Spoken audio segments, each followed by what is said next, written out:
Hi everyone, and welcome to Remaking Tomorrow, a series of conversations about the future of teaching and learning. I'm Ryan Radzeski, here with Greg Baer, and we're the co-authors of When You Wonder, You're Learning, Mr. Rogers' Enduring Lessons for Raising Creative, Curious, Caring Kids. This is a podcast powered by Remake Learning, a network that ignites engaging, relevant, and equitable learning in support of young people navigating rapid social and technological change. On today's episode, we're talking with Emily Oster, a professor of economics at Brown University and the author of several books, including Crib Sheet, Expecting Better, and most recently, The Family Firm, a data-driven guide to better decision-making in the early school years.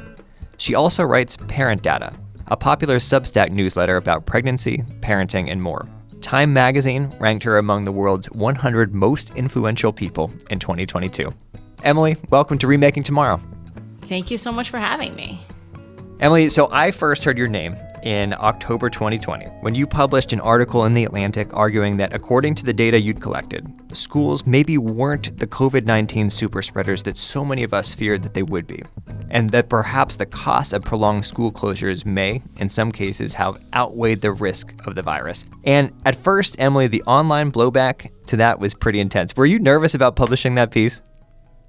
It's interesting because I think one of the features of my personal psyche that allows me to do many things like this is that I rarely anticipate the blowback that I'm going to get. So I understood that this was a topic that people had very strong feelings about, but I don't think that I had anticipated quite how people would react, quite how strongly they would react. And frankly, I don't think I anticipated quite how many people would read that and respond to it and talk about using it in terms of policy. So I was in some ways surprised. And Emily, so much of your work is about looking to data to figure out whether the things we believe are really as true as they seem. And when those numbers don't track with what we perceive to be true, that can be concerning, even scary for us. As someone who works with and communicates data, having experienced that blowback, how do you anticipate and even try to mitigate that initial negative reaction? The most difficult thing about trying to convince people with data is the way that anecdote pulls us in. So frequently when we interact with the world, we are seeing anecdote. We are seeing what is happening to someone we know or to someone we heard about or a friend of a friend, or this was a thing on Facebook.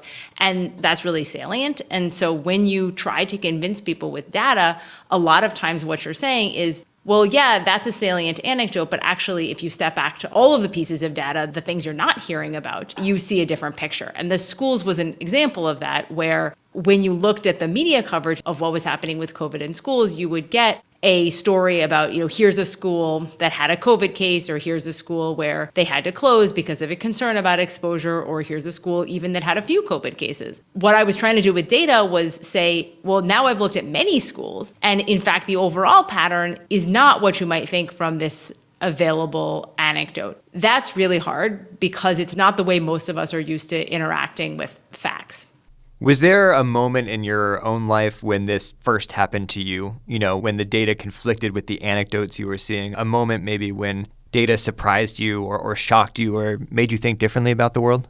I think data often makes me think differently about the world. When I was pregnant with my daughter, it was really sort of the first time that I had spent a lot of time doing things with the data in service of my personal life. So using the sort of tools from my research to try to answer questions that I cared about from a health standpoint. And that was a place where there were things that came out of the data that I did find surprising. So an example is I had known a lot of people who went on bed rest and then went on to have full-term babies who it seemed from the kind of anecdotal experience like maybe that was effective because you see they did this thing and then this other thing happened. But when you dive into data on that, what you learn is actually there's really no evidence that bed rest is effective at preventing early birth. And part of why we're drawn to the idea that it might be is that we see all this positive evidence in favor of it. But of course, if you follow the control people who aren't put on bed rest, you see the same outcome. So that was a place where I was like, I guess I'm subject to my own biases I complain about from other people are also in my head. Emily, you're an economist, and you've studied everything from HIV transmission to Huntington's disease. What is it that sparked an interest in economics in your life? And what sparked an interest in studying pregnancy and parenting through that economic lens? So my parents are both economists, which I say partly to provide a little context for how weird I am, and partly to just really credit them with my interest in economics, but also even more than that, with my feeling that the tools that we use in economics are useful more broadly. And my mom passed away. I mean, I think about her all the time in general, but I think about her all the time in the context of these kind of questions because she was a really talented economist, but more than that, she had such an intuitive sense for the value of decision-making and data in our family life. And so many of the things that we did as kids were like influenced by the idea of these basic economic principles. So there's a story that I tell sometimes about groceries where, my mother figured out in the 1980s how to get our groceries delivered. And so this was not like the era of Amazon Prime. Like my parents had to write out this list and then they would fax it to the like local grocery store, and the grocery store would like deliver these things. And they went through all of this stuff to get this to happen. And I thought it was crazy. And also I felt very angry that I couldn't go to the grocery store because I heard that was very fun. And that, you get all kinds of needs. Just seemed like a great experience, so novel. And I remember asking my mother at some point, like, why don't we go to the grocery store, like regular, normal household? And she said, well, I have a very high opportunity cost of time. And, but she said it was the kind of thing my mother would say, not in a like, haha, I'm joking, but like literally that was the answer. It was like, that's why. And I was like, oh, okay. Yeah, I guess I can see that. I'd still like to go to the grocery store though. She really sort of lived that. And I think that when I came to my own personal life and parenting and pregnancy, just this idea that, okay, we have this set of tools and they are useful beyond our paper writing was really ingrained. Can you give us a sense of how else can data complicate or even contradict some of the things that we've all come to believe about raising kids? So you're a parent yourself. Are there other things you've done differently as a result of your own research that maybe you wouldn't have done otherwise? I try very hard in my parenting to be sort of responsive to data. I think one place where the choices that we make are sort of really influenced by evidence is in kids' sleep. So our family takes what I view as like quite a militant approach to sleep, which is, we've decided that there's an amount of sleep that each of our kids needs, and we really prioritize it, like to the exclusion of other after-school activities, other sports, other social activities in some cases. So I think we really sort of try to protect that time. And a lot of the reason for that is that I've spent a lot of time reading the research on sleep and have come to think that, sleep is one of the things that we undervalue for kids. Even if it meant, not finishing your homework, some of the time it might still be appropriate to go to sleep. So that's something where the data, I think, really drives a lot of the choices that we make. This is Greg Baer along with Ryan Rudzeski. We're talking with Emily Oster, a professor of economics at Brown and the author of several books, including Crib Sheet, Expecting Better, and The Family Firm. Emily, you also write a newsletter on Substack called Parent Data. It's about the data surrounding parenting and pregnancy, and it covers a lot of ground.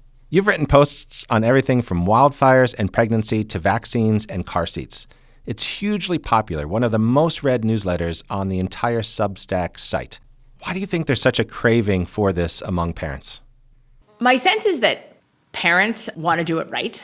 They want to do a good job because they love their kids.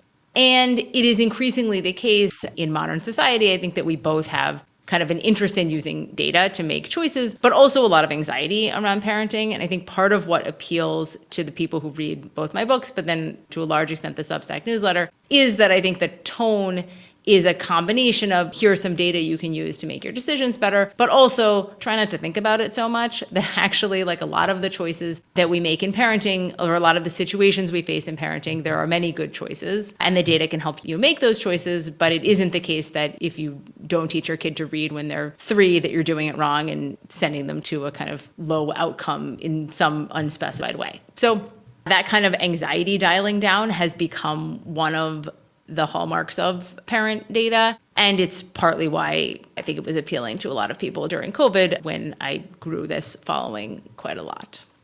So you've talked about data being a potentially humanizing force. And I think that's such an interesting way of thinking about data, because on the surface, data seems like it would be the opposite, right? That a faceless set of numbers could obscure us as individuals and reduce us to averages and outliers and trends. How can data help humanize us? Data can humanize us in almost taking some of the emotion out of it. So when we are interacting with these high stress activities or high stress choices without relying on some touchstone, some fact, it is very easy for emotions to run really high and for people to kind of really end up in corners where they can't find any common ground. But my sense is a lot of the value of evidence is to just bring people back to the center and say, okay, here are some facts that maybe we can agree on. And now we can, if we need to resolve this disagreement, at least we have something to start with. So I think that's the sense in which for a lot of people, data can be, humanizing, relaxing is probably the word I would use more frequently, which also I think many people would say, well, I don't really find data relaxing, but I think data is very relaxing. So let's turn back to The Atlantic. That publication recently released another article about school closures, this one by a different economist, Thomas Kane of Harvard University. And in that piece, Kane wrote this: "The achievement loss is far greater than most educators and parents seem to realize. Adults are free to disagree about whether school closures were justified or a mistake. But either way, children should not be stuck with a bill for a public health measure taken on everyone's behalf." Emily, you yourself have studied this. What do the data say about the pandemic's academic impact? What stands out for you? So the academic impact was bad. There are very large drops in test scores between 2019 and 2021 when we look either at state tests, which we've looked at, or when we look at more sort of national tests run that Tom Kane has studied more. And more or less any way you look at it, there have been very large learning losses. In general, those learning losses seem to be larger in math than in reading. And, a notable fact is that they are larger in places where school was more remote over the 2020-2021 school year. If you look across the country, there's really very, very wide variation in the experience that students had over that school year, ranging from school districts that were open more or less normally in person for the entire year, all the way down to school districts that never opened for in-person learning for that whole school year. So without sort of saying that somebody did it right or somebody did it wrong, what we can say is that the learning losses were much, much larger in the places that were closed and the places that were open. And one of the things we see in our data that I think is a sort of compelling causal argument is that if you compare districts that are physically quite close, many other aspects of their pandemic experience would have been quite similar. So labor market effects, how much COVID there was, those kind of things, other restrictions. If you compare those districts and one of them was open and one of them was not, you see, again, these very large differences in learning loss. So it seems like those are probably a result of the differences in schooling mode.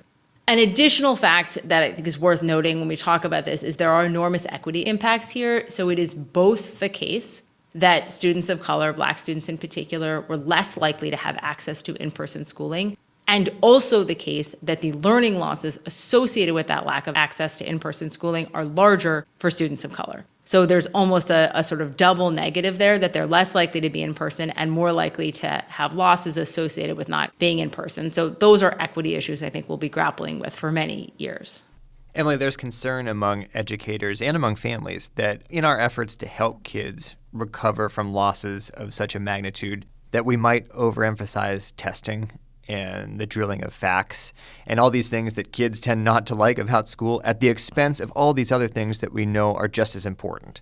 Play, creativity, social emotional learning, wonder, and so on. And I'm curious from your perspective, as school systems plan for a post-pandemic future, are there ways that they might use data to humanize kids, or to use your other word, to help kids relax as we help them recover from these losses?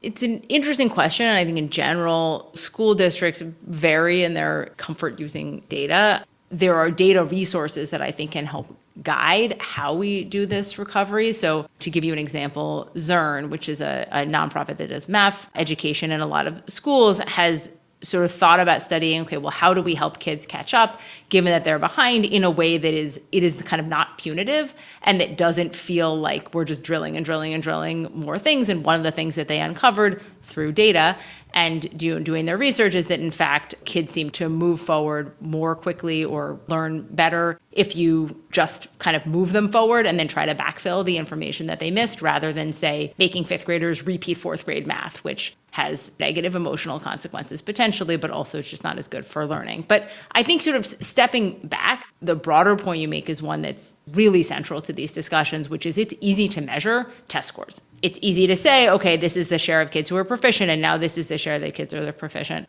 But that is only a very small part of the impacts that we're likely to see as a result of the disrupted education and the pandemic in general for kids. And it would be a mistake to focus on it and think, okay, well, if we can fix this problem, then everything will be great, particularly given what we see from teachers about socio-emotional development, about students' experiences, their overall engagement with school. So those are in many ways harder problems, but I really hope that we can try to make some progress on them as well.